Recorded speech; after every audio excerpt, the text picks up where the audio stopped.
imagine a more beautiful day to have driven out here. A drive that I have never taken, even though I have lived in Bend since 1996, which I am absolutely, yeah, I'm completely embarrassed to admit. But yeah, we all get in our own little, tight little circles for, 31 years, and time goes by, and that's what happens. A little bit of serendipity about this showing up at an event like the Battle of the Books. Occasionally these days, I've been writing poetry for a long time. I've published a couple of books, but really it's more practice for me than career-oriented. And I like to say that I write fiction to be sociable. I write novels and stories so that I can actually talk to people, but I write poetry for myself. But then, of course, if I get an opportunity to share it with other people, I jump at the chance. And to come out here, my good friend and current Poet Laureate Ellen Waterston was out here this month, and this is kind of her neck of the woods from days of old. She was a rancher for 30 years in southeastern Oregon, and she came out here, and was it a dramatic reading? Mm-hmm. It was a dramatic reading of her libretto. Yeah, and she's still, when she talks about it, she just lights up. That kind of attention is unexpected, I think, if you write by yourself. And I'm assuming, does everybody write? Mm-hmm. Everybody writes or does something to that extent. This was the book that got published by Airlie Press last September. And Airlie Press is a wonderful organization. It's been around for about 16 years now, and it's a collective nonprofit. And it is run by 6 poet editors, and 2 transfer in every year and 2 transfer out, and you do a 3-year volunteer term. And in the course of that 3 years, you publish a book. Because the way to get into that system is to enter your manuscript into an open reading period, which is in August. And I put in my manuscript, and it was in the finalist, and then we did interviews, and it's a very kind of microscope process. And then when they let you in, you get to go on this great journey of publishing other people's poetry, mostly Pacific Northwest stuff, but really that's Idaho, Oregon, Washington, Alaska. And then we do an Airlie Prize every year, which is anybody writing in English. So, and that, you don't have to have a job for that one. You just get to take your $1,000 and get a published book and be on your merry way. So, but publishing poetry, as you might expect, or if you already know, nobody's in it for the money. And I think when we were talking about Oregon Battle of the Books, it's interesting to talk about literature in terms of competition. But we are a capitalist endeavor. And so competition allows us to produce and go on and take in money and do things like that and create energy. But really, the last thing you want to be talking about is competition in poetry. What you want to be talking about is community and that sharing aspect and that different perspective that can only come from an individual using language as only they can. Because language is a faulty art medium. And English is exciting.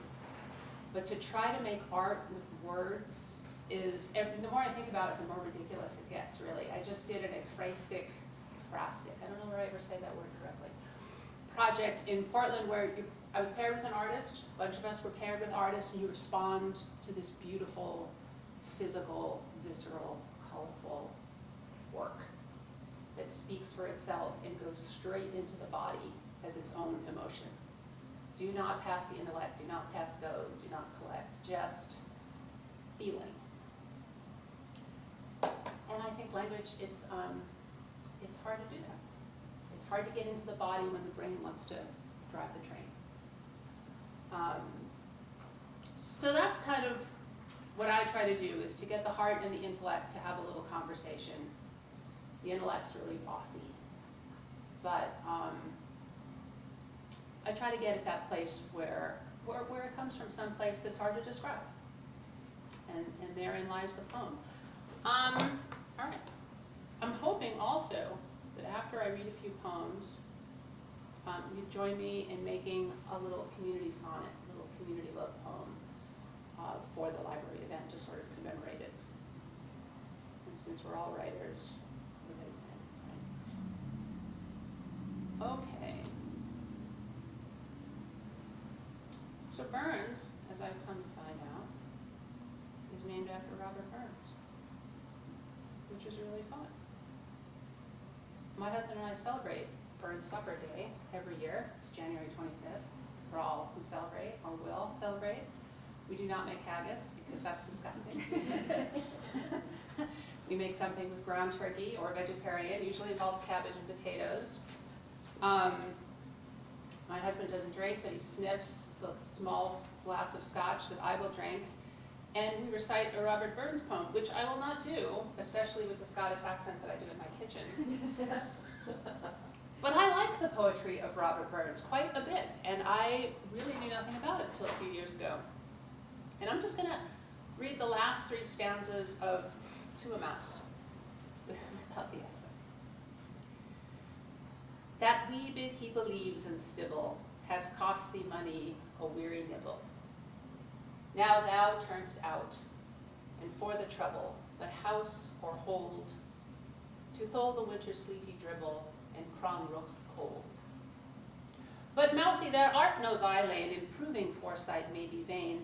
The best laid schemes, O mice and men, gang aft agly, and leave us naught but grief and pain for promised joy. Still, thou art blessed compared with me. The present only toucheth thee, but I backward cast my eye on prospects drear, and forward, though I cannot see, I guess and fear. So Robert was quite gregarious, and his poems do not indicate that. He was always talking about gloom, doom, and death, and grief. And again, very much lived in the moment of his time. It was called The Peasant Poet, which was very much a thumb-nosing to the British monarchy. And this book is called Even My Dreams Are Over the Constant State of Anxiety, which is an outright lie. But it is also in the state of trying to find some humor and joy and gregariousness in a time that for many of us is quite anxious, and maybe all times are. I know this town just underwent some severe trauma, and like, what else? What else? This poem is called I Don't Meditate. And if you poke through this book, a lot of the poems are shaped also. I don't meditate.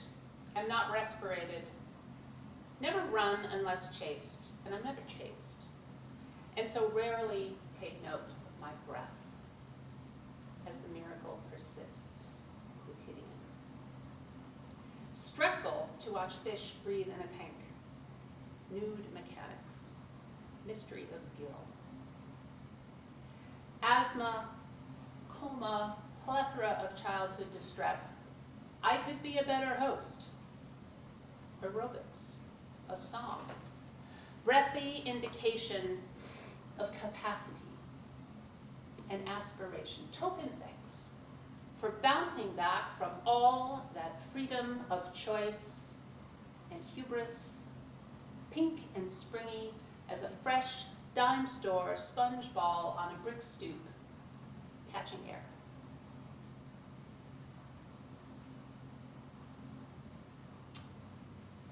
There's a poet by the name of C.A. Conrad, who was a big part of my poetic education as he visited Caldera Arts, which is where I studied poetry. When I studied it, like, in a serious way. And I wrote this poem after he read, it was on the evening of the election, the first time our current sitting president was elected. And we were sitting in the Belfry in Sisters, Oregon, which is really beautiful. And Conrad is very beautiful, C.A. Conrad is very beautiful, and also a mystic. And this is what we have here. C.A. Conrad inspires a lyric at the Belfry. Silken eyes, feather and fray, hands folded and fingernails pink. Button undone, shirt seam shot to thread, polynylon wink. Prophet warns a murderous ruse, tells us hopes of Birkenstock to the neck. Let's finger the swamp and ripple the roots, lugs a muddy drink. We visit Edgar Case in the crystal trees and store fresh eggs under the floor. With the factory soot, he paints mourning doves who can't sing but linger and molt. In the end, our plasters are cracked. Still dripping, we flock to the air. When the moon is hung, newly hatched, we squint in the glare. And you might have noticed a little rhythm to that poem, which can also be sung to the tune of Cole Porter's Just One of Those Things, which I won't do for you here, and you're welcome, but you are welcome to hum it to yourself. I've been thinking about my dad a lot because Memorial Day is coming up and for other reasons. And I only think of him on Memorial Day because, of course, he was one of those World War II vets who never, ever, ever spoke of the war and was somehow made of it in many ways. And so I wrote something I call a sonnet tiara, which doesn't really exist, or someone else invented it, but it's just one of those things. A sonnet crown is a form you may know that is 15 sonnets that are sort of connected to each other from the last line to the first line. They form this great big circle. This is 7, so we have a little tiara. And they are inspired by the artwork of Royal Nebeger, who is deceased now, but he was an Oregon poet. And I forget what coastal town he had his studio on. But he would make these great big, beautifully colored, sort of impasto paintings that had gum wrappers sticking out of them, and old bicycles, and distant trains, and felt very Depression era, and also dreamy. And I said, that's my dad all over. And the series is called American Dream.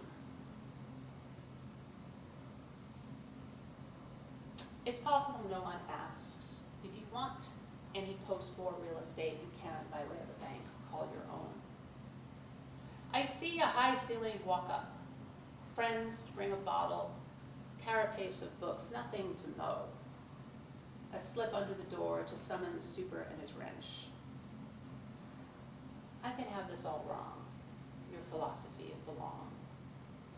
Maybe you do love her gardens, but then maybe you are only rooted in your vows, her sex. What to do with a bruised carcass, but pestle it under a grinding heel, work the crushed seed until its essence releases from this plot of ground, his story.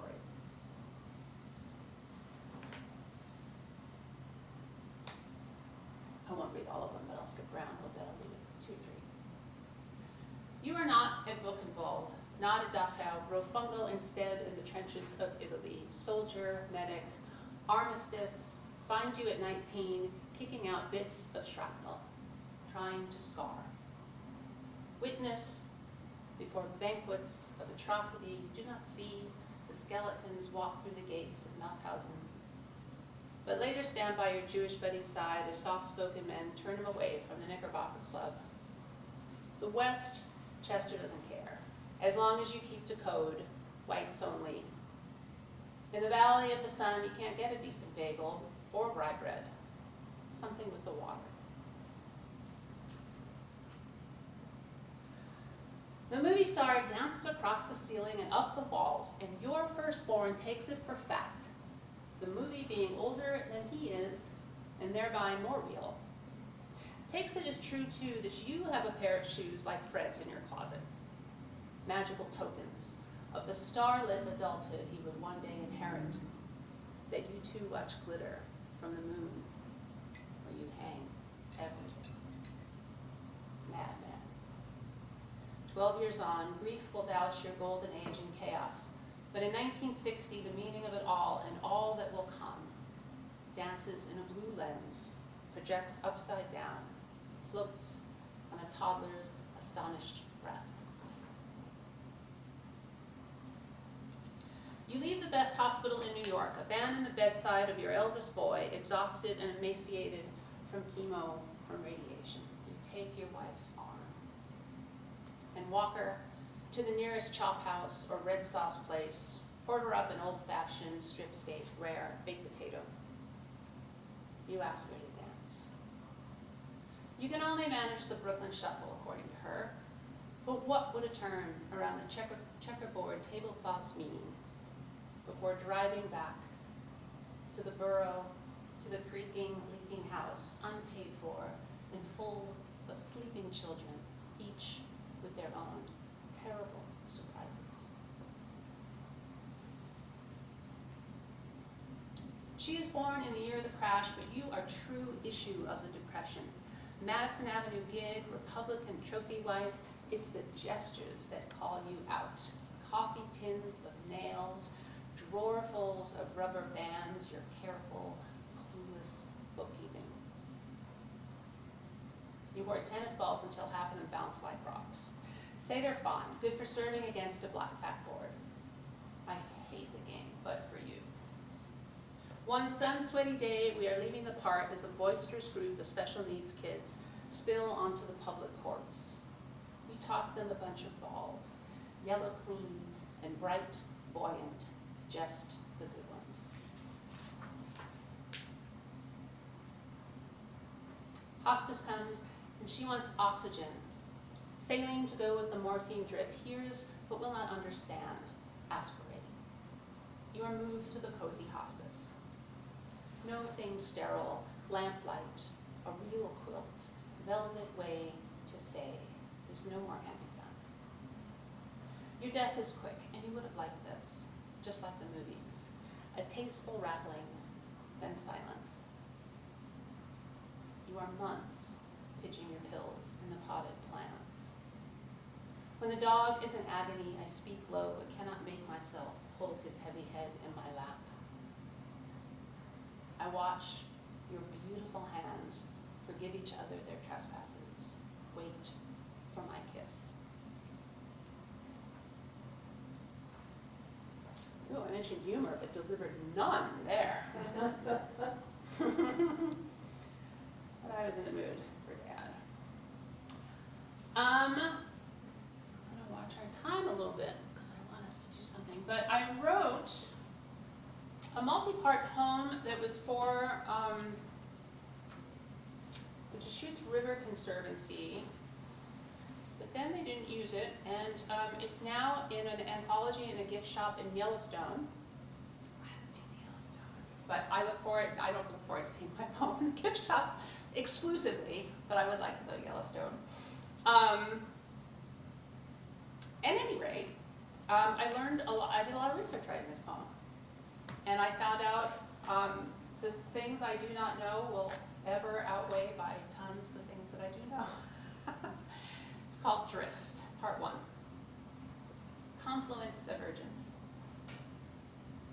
Hydraulic sponge of volcanic bedrock feeds the river of Falls, which joins the crooked Anatolius at Billy Chinook. Reservoir is French for keep, Old English for hold, but nothing holds under our slow eye.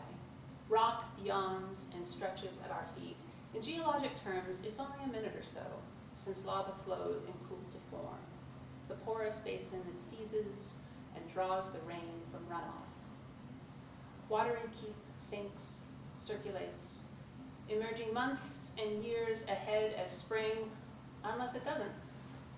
Whitefish Creek, Old Steelhead Paradise, saw none nor no Chinook for 50 years and more.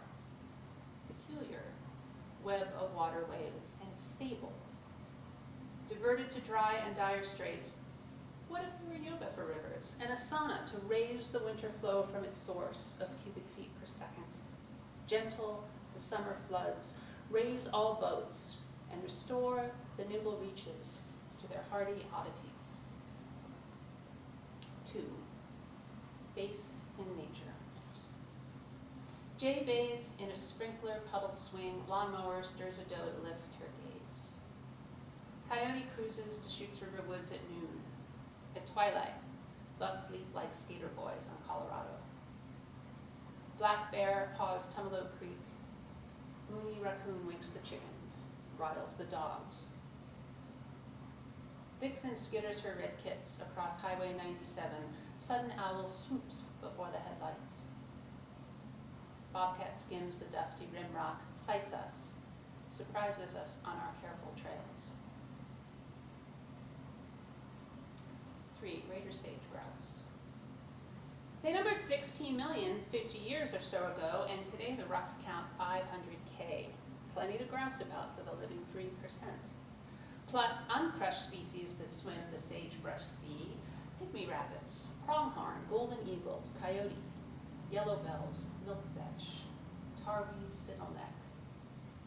350 entities native to the brush. A lek is a place male grouse display their moves, spike the air with pink punk fans of tail feathers, puff their masculine air sacs, bloop, bloop. Sage chickens mating on the sage steppe. Losing ground and cover fast to fire, juniper creep, people. In Oregon, at least, the ranchers are on board, save the bird, save the herd. Across state lines, nothing rhymes with gas, with oil. But back to sex. The choreography commences at golden dawn. Competitive and feathered as any rodeo, many are called to the ancient do-si-do. Few get to do the deed. Lonely males await their season in a patch of scrub. Females get busy with the babies. The grouse are not endangered, per se, but we watch this bellwether, this indicator. We watch tick-tock, the canary as it dances in the coal mine. Macroinvertebrates lack a spine and are nimble environmental indicators of nutrient availability, temperature, oxygen levels. The ethereal dragonfly, the lowly flatworm, ecomates to the macroleptocterne. Swallowtail butterfly at the Metolias. Gothic window pane splendor. Red ombres to gold to coolish black. Hatch chart in January. Mayfly in slack, slow water, black eddies, caddis in deep, slow runs, the stonefly, the midge. In April, they're in the riffles, soft runs, the tail owls. In May, the salmonfly risk the fast and heavy boulder runs. Fish only want what anybody in their position would. A gravel bottom, calm backwaters, side channels, and for hiding, deep pools, sunk debris. Declared a threatened species in 2014, the spotted frog has it rough. No wetland in winter, eggs flush downstream in summer, makes it hard to get a jump on the whole survival thing. A spot can be a blemish, or a spot can be a fixed point on the horizon, a way to focus. 5, and last, straight. Straight as the crow flies isn't so straight after all. Charles Dickens made it up. And who doesn't like a good story? Straight shot, straight away, straight as an arrow, give it to me straight, straighten up and fly right. They're a straight shooter, can't think straight. The straight and narrow path is not for rivers who have no need of moral compass, they've got gravity. Narrow path squeezes out the complexity. Circuitous ecologic, unassailable. Witness the soaring red-tailed hawk in a high wind, the golden eagle following the curve of the earth, sighting and capturing its supper. The rivers neither line nor parabola.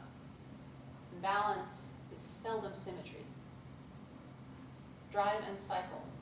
Water is opportunivore, bent for the sea. And there's the curve again. Stable in its peculiarity, imperiled if bereft of meander and bend.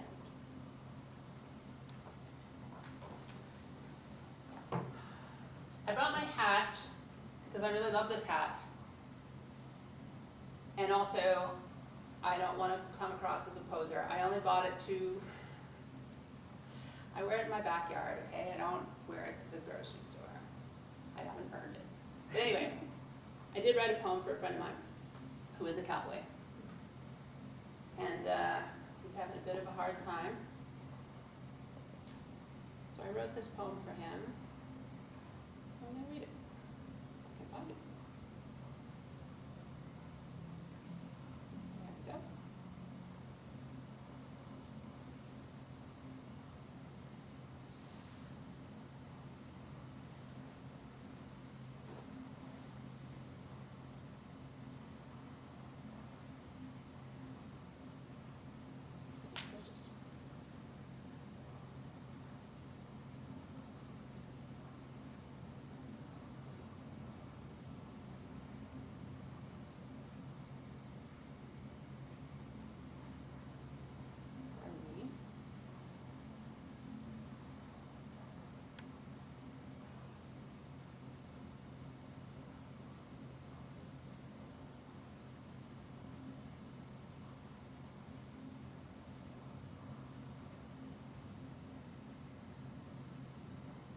Well, maybe I'm not going to do it.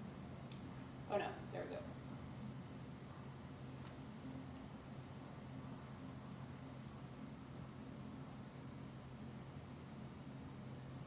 No, I'm not. I read something else. Sometimes things just fall out of this thing. I'm sure it's entirely my fault.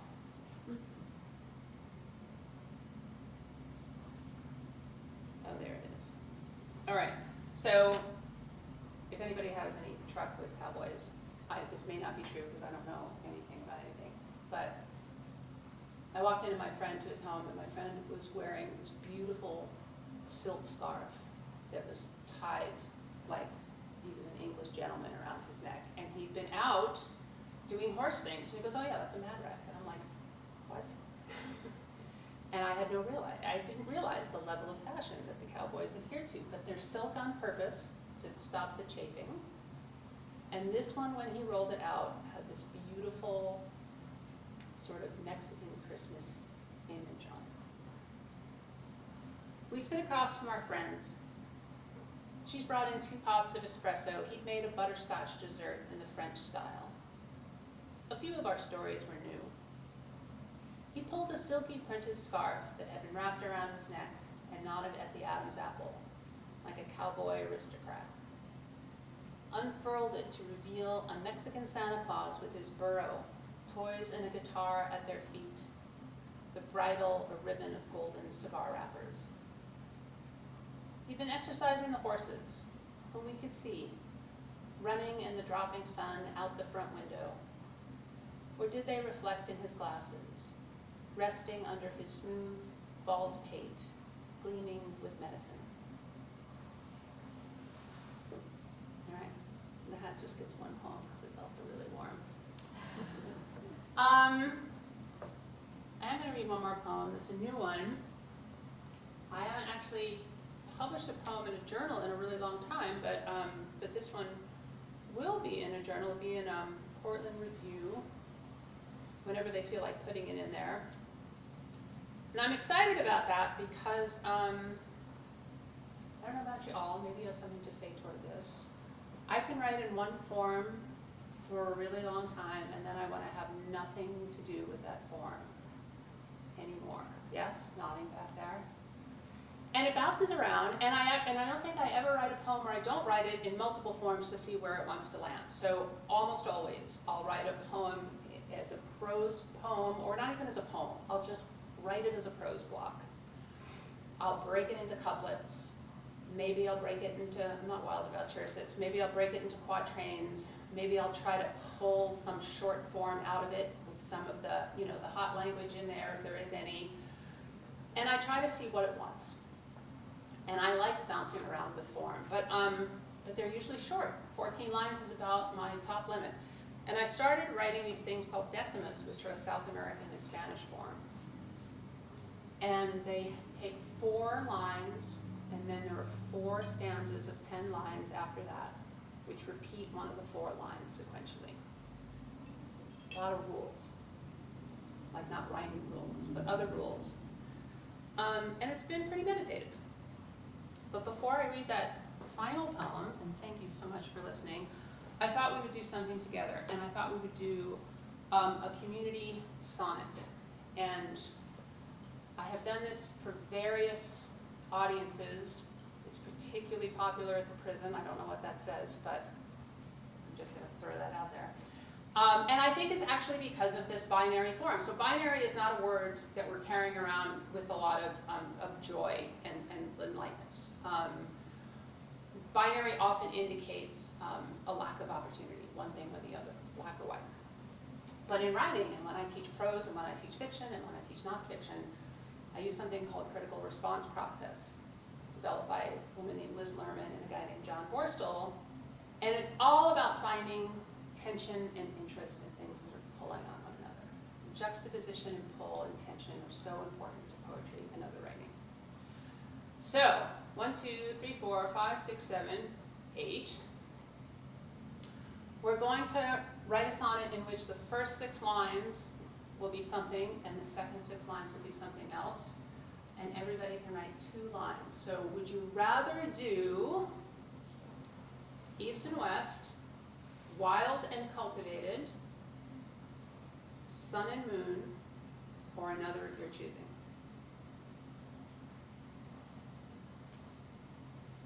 We could do hot and cold. We can back it up. We can do love and hate if you're feeling it. But, that seems a little overkill for our moment.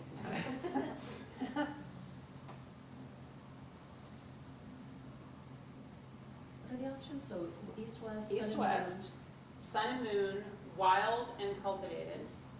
And you don't have to use these words. Now, we do sun and rain. I hesitate to do wet and dry, given your recent horrible traumatic history. But it might be on the surface.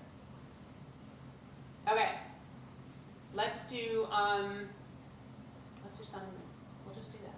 Everyone just sun and moon.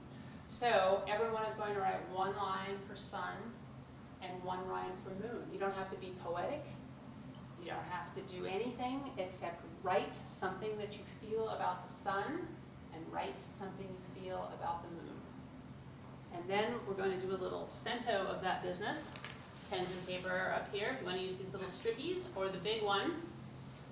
Let's see, I probably don't have enough pens. I don't, I only have 4 there. And these chairs have great little handlebars on them. Oh, that one doesn't go.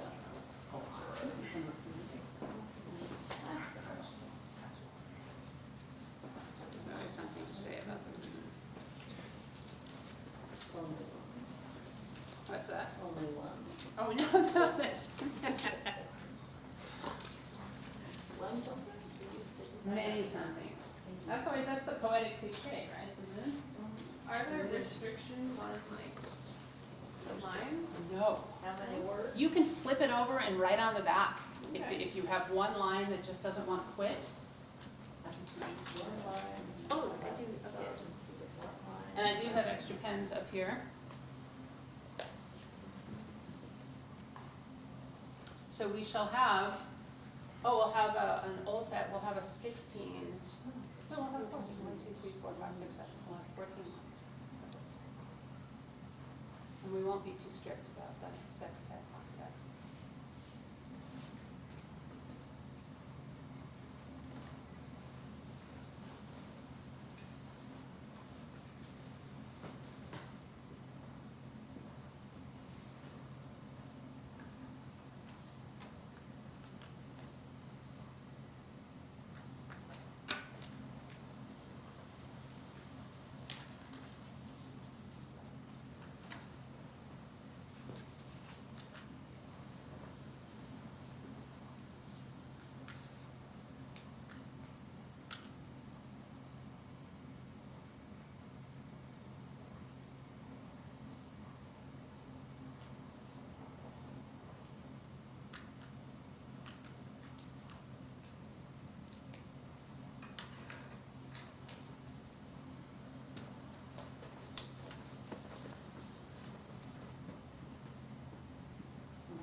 What's that? Well, you're going to write 1 line about the sun, 1 line about the moon, and we're going to build the sun out of those.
there are several contemporary, last few decades of people who have been writing sonnets. Terence Hayes has written some very popular books in the last few years of sonnets that kind of go beyond the love song into sort of this community yearning and anger and other complex emotions. I did this talk at Deschutes Library about Victorian poetry recently. We read a poem by Elizabeth Barrett Browning. And I'm a big fan of the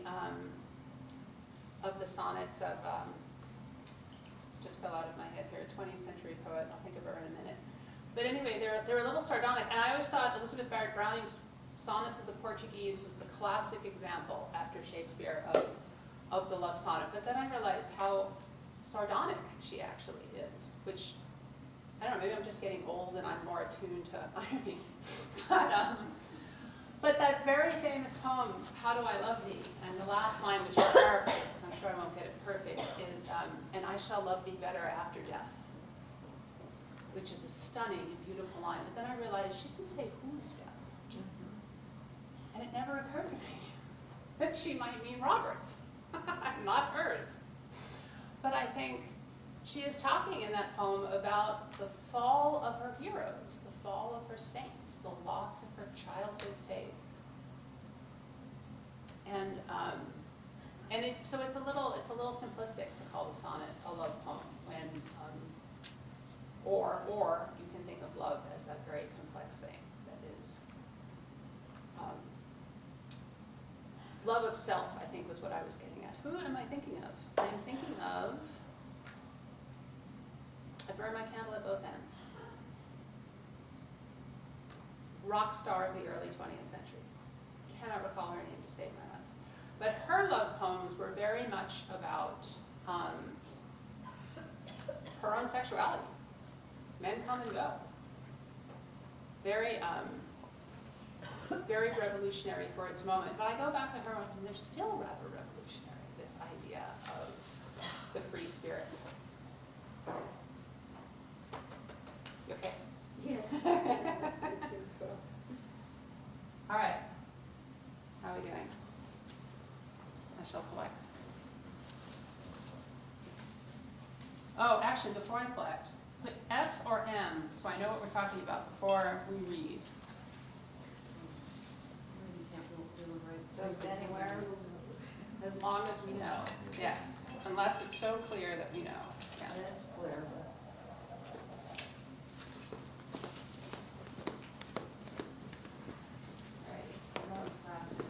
I love when poets are on the podium too with a published book and they're changing things. That's my favorite thing about reading. Probably a bad time to have writer's block. I know. I feel like when I'm on the spot is when I suddenly have nothing at my fingertips. Okay. Your job, should you choose to accept it, and your name is? Charlie. Charlie. Would you line up the S's and the M's and arrange them with all the S's and all the M's? Okay. All the S's, all the M's, and make some editorial decisions. Okay.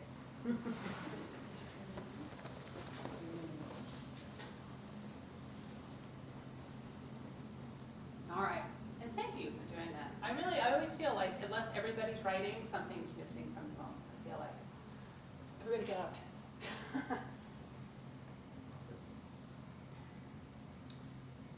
Deep V of geese pierces and threads a décolletage of rain cloud. Two men hinge their gaze, open mouth, soft-kneed, and ready to receive. Traffic stops at the red light. Primary foil to cotton candy gauze, dissolving bandage over the blue-green bruise of day. Thick night descends like shoveled dirt. A V of geese pierces and threads the gloom. Pricks the oncoming dark, shapes it with its loud and tuneless resolve.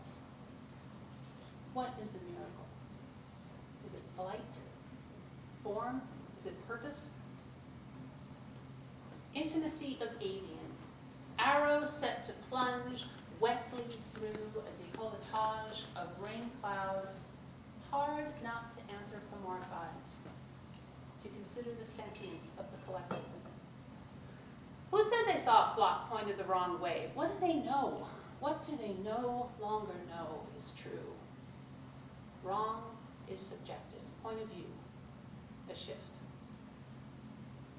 Two men hinged their gaze, open-mouthed, still-tongued at the beauty in black, stopped at the crosswalk and heedless of their pedestrian right-of-way. They, enraptured by unmarshaled order at the intersection, confounded by their own wonder and indolence, one of them laughs, bumps the other with his shoulder, affirms the miracle for both.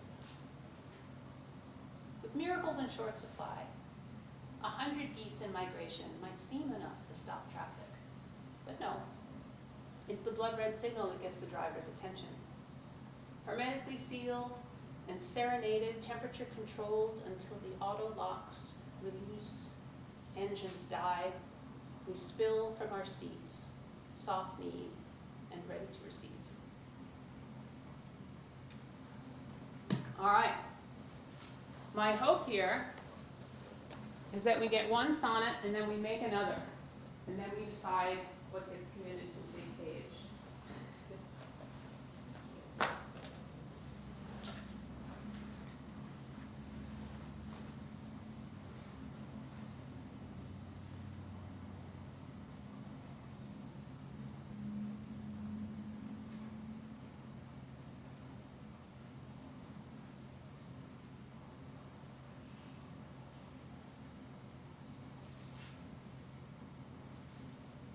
All right, not everything, just go for it.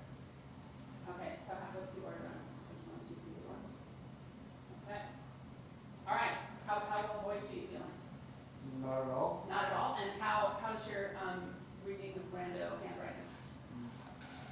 You're so prepared for this, let's hear it. Circadian Love Song, version 1. Okay, cool. I can read cursive too. It's awesome. Maybe you. No. Okay, so draw me in, O sun, to catch fire at the past. Something. All my something. Yeah, I'm not good with this. That's okay. Okay, so I'll do this first one again, and then you just hop right in with the second. Okay, what? All right. Draw me in, O sun, to catch fire at last, leaving all my comforts with not even a fairly well. To feel the sun so hot you shiver, a breath sharp and bleeding it swells, not gently but with hunger. I crave the tentative spring sun, then curse summer's heat. Sun, Le soleil, thy Yeah. sun, burning my skin and soothing my soul. Everything but nothing can be said, for every deed is seen and word is heard. Look at us now with fiery gaze and glint of sun and summer haze, where the whistles blow and players play. Lately, at your rising dread, a new day to repeat mandatory glittering chaos. It is rare tonight, the moon said, it is rare tonight, the moon will look like a smile and said, how strange. My camera, my camera can't capture your grandiosity. You peek from behind the glass views. You are neon silver, the way you reflect in my eyes. all the things hidden under a full moon sky, driven from heart, driven from mind, where pickups run hour upon hour, throwing up smoke like a volcanic shower. Ooh. We may have come from the moon in all her silver grace, bestowing on our earth her blessed beginnings. Pale-eyed drifts through the inn of thought, tracing the scenes where memory bleeds into stillness. Moon, la lune, der monde, watching over us, so cold. Okay, somebody else over here mix them up. Let's read one more version.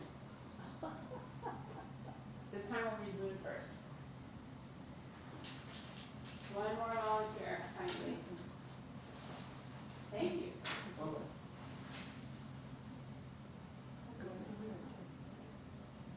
Go make some up. I'll mix them up. Mix them up.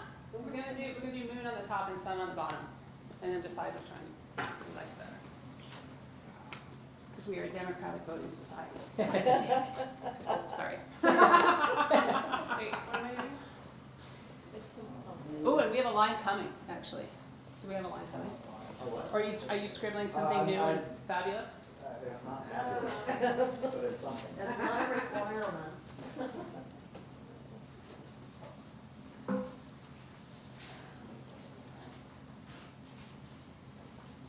The other exercise I really like to do with all age groups, but I started doing it with the 5-year-olds in Prineville who are dark. Those kids are dark. And it's a haiku experiment without the syllabics, without the 5-7-5, and it's just 3 lines, and the directions are observe something. Usually have them go to the window for that, not always. Observe something, say something about what you saw, expand the observation, and then take it, and then whatever comes into your mind, leap is the 3rd directive. So an observation, complicate the observation, leap. And a lot of what they wrote was about hawks and dead snakes. And they were thrilled. Okay. Circadian love song. Pale eyes drift through the ink of thought, tracing the scenes where memory bleeds into stillness. Moon la lune de ronde, watching over us, so cold. My camera can't capture your grandiosity. You peek from behind glass cube. Your neon silver, the way you reflect in my eyes. We may have come from the moon in all her silver grace, bestowing on our earth the blessed beginnings. All the things hidden under a full moon, sky driven from heart, driven from mind, where pickups run hour upon hour, throwing up smoke like a volcanic shower. It's rare tonight the moon will look like a smile, he said. How strange. Draw me in, O sun, to catch fire at last, leaving all my comforts with not even a farewell, fare thee well. Sun, le soleil, the sun, burning my skin and soothing my soul. Lately, at your rising dread, a new day to repeat the mundanity glittered chaos. Sorry. I crave the tentative spring sun, then curse summer's heat. A breath sharp and bleeding, it swells not gently but with hunger. Everything but nothing can be said, for every deed is seen and word is heard. Look at us now with fiery gaze, glint of sun is summer's haze, where the whistles blow and flares play. To feel the sun so hot you shiver. Thank you. And I think almost every part of the body came for a moment in that one. Plenty to see, plenty to hear, plenty to feel. It is very difficult to smell the moon and the sun, I think, or put that in language. But challenge for y'all next time, get some olfactory stimulation with sun and moon. Actually, isn't that, how do you smell the sun? What do you smell when you smell the sun? I feel like the cliche is sheets on the line, but there's something about chloroform in there too, I think. Something about plants eating. Right? Like that's a way to get into the nose.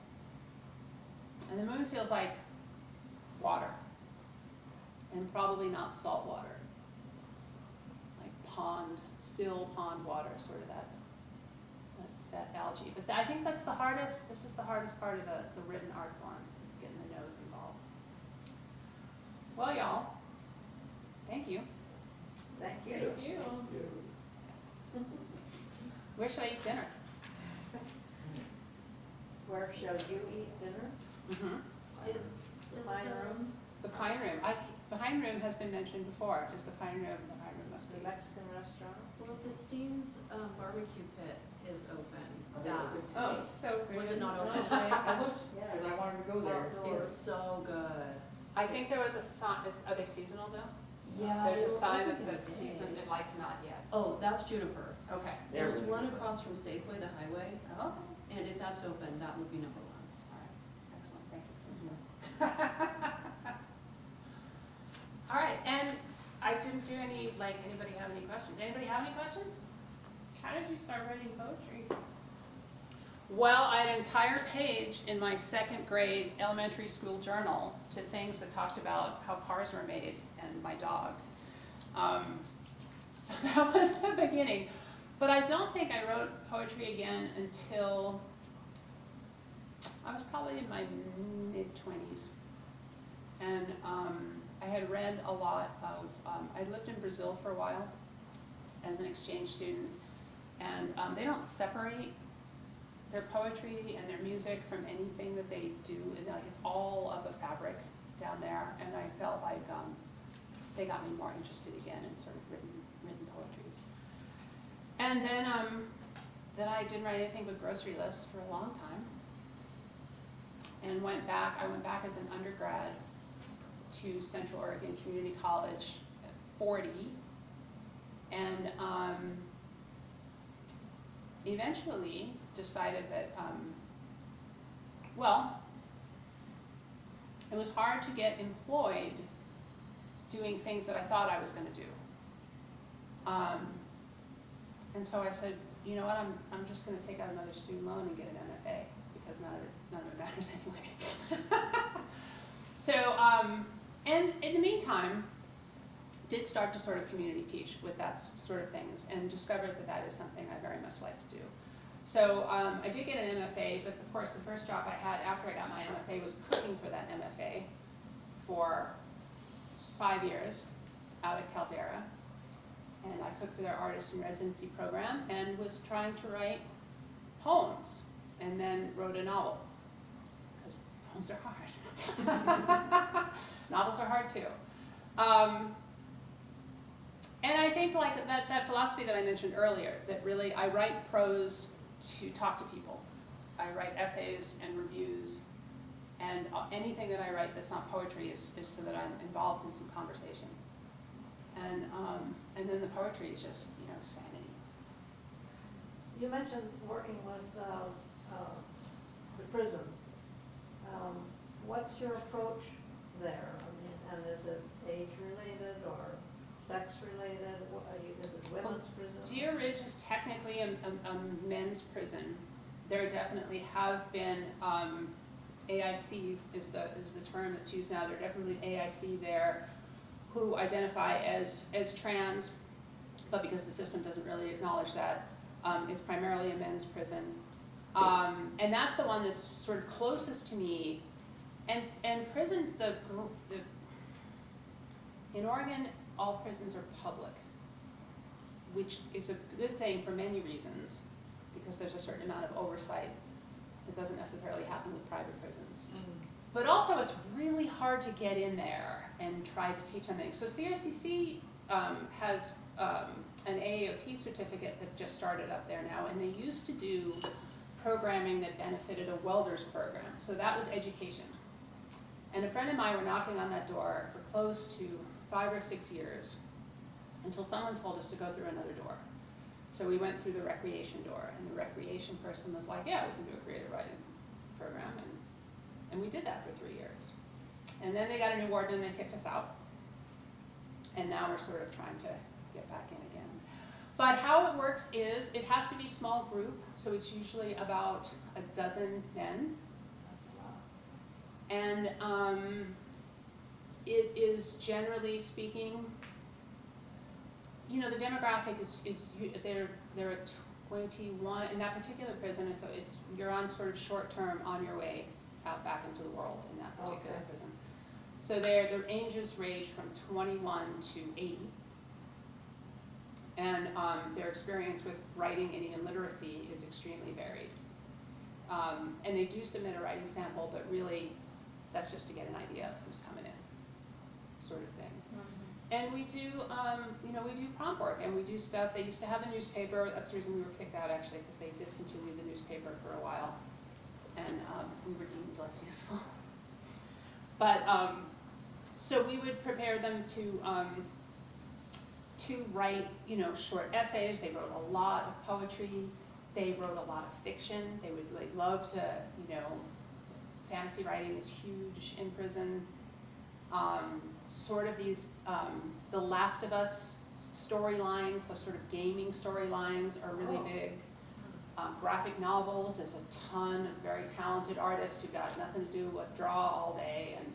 And so they had, they wrote a lot of different things. And just for self-development, I mean, it wasn't toward any degree or toward a purpose. It was just, but it does, the benefit of that kind of program is it does create an intimate environment with a disparate group of men, because they're not necessarily all buddies. And they're a minority, because in that particular population, it's a rough crowd. They're mostly trained to be firefighters. A lot of them don't take advantage of the educational programs. There's a lot. The other door that was a possibility to go into, although we would have had to talk mighty fast to do it, is the spiritual door, because most of their educational classes come through a kind of spiritual lens and are administered by sort of that demographic. Was John Martin part of that program? Not that program, but he was involved, I think, when Ellie Waterston had a Nature of Words component out there.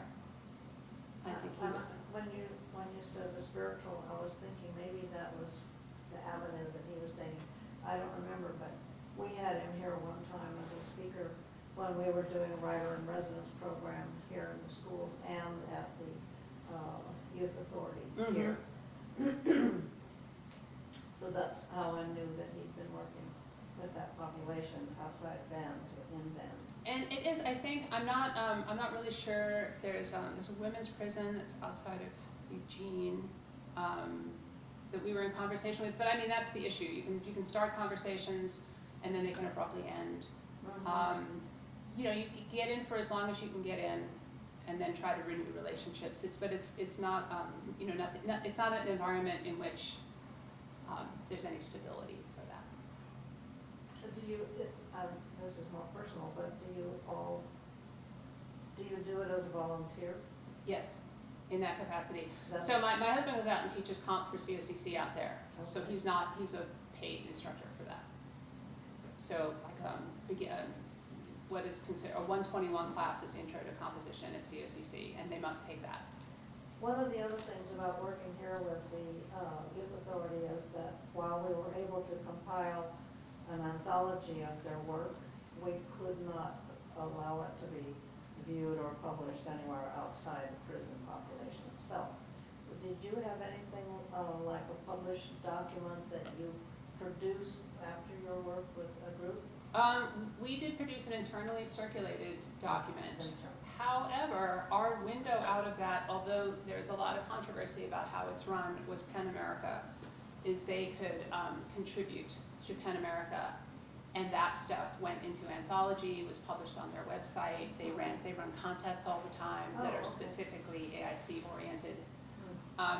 There's been some issues with that program, but that is a way to make public that work.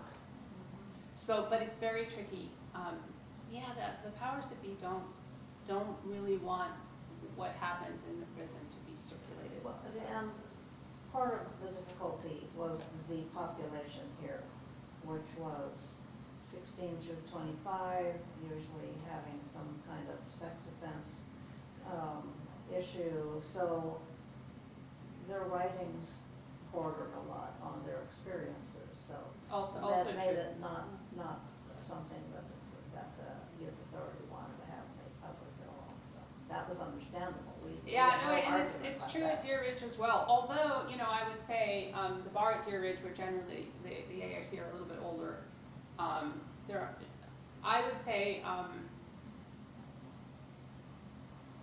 I would say that by and large, the impulse to write was to be uplifting. I mean, that was their overwhelming desire, was to move toward the light.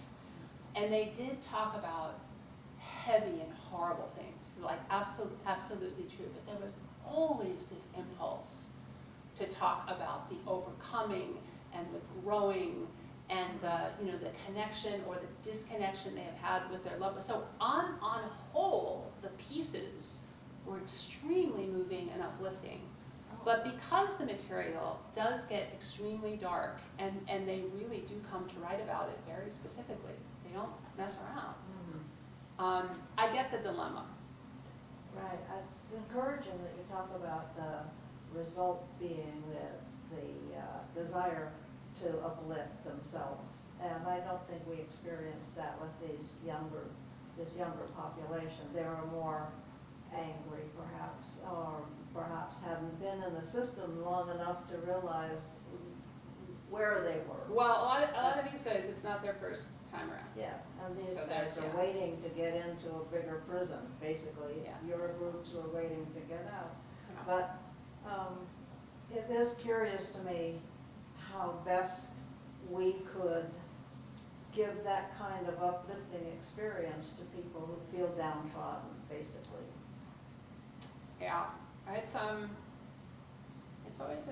my experience, which is, narrow, is very much 2 steps forward and 3 steps back with a lot of initiatives. And it's also very dangerous to feel like you're doing good, right? I mean, this is nonsense. This is, you show up and you make something available and you make something possible, but there's no, look at what I'm getting done here. Because their life just doesn't, life in general, but their life just doesn't work in this trajectory. It's another tool. It's a critical thinking tool. It's a tool of expression. This is the thing that's beneficial, is their ability to, there are AIC in there too who come in and they find that actually sometimes when they further their education inside of prison, that they go back into their communities, and this is very much alienating. Like, didn't see that coming, when I first heard that story, and very, very typical. They have to redefine themselves, and it can be very lonely. Very difficult to go back into the same community, whether it's drug addicts or other kinds of. Yeah, in this, I was thinking of taking up to the prison this once we get back in this Victorian lecture, little talk. At the end, we talked about florology, which is the way the Victorians used to make bouquets to express. So flowers meant different things. So lilies meant innocence and a bunch of other things. Sunflowers meant hubris. Like if you wanted to tell somebody they were too big for their britches, you'd send them sunflowers. So it wasn't all love, right? Sometimes it's like, you tone it down. But I often thought this sort of coding is really useful, right? Like poetry is great for that. Metaphor, right? Like all kinds of things you can get at viscerally without it being plaintive. And I thought that like these guys, they write a lot of prose and it really gets directly to what they're talking about. But when they write poetry, it's full of allusion and metaphor, and veils that are not veils for them. But it's coded enough to sound lyric and still be sort of being of benefit emotionally. So that's the strain I like most of all too, because then it was kind of a game. But I haven't actually taken florology into the prison. I think that would be fun too. That would be Fun. Yeah, it was fun. It would be super fun to have poems about mugwort and daisies. Stinging nettles. Walt Whitman loved those stinging nettles. That's right. They're all over Song of Myself. Well, thank you again. That was a bonus chat.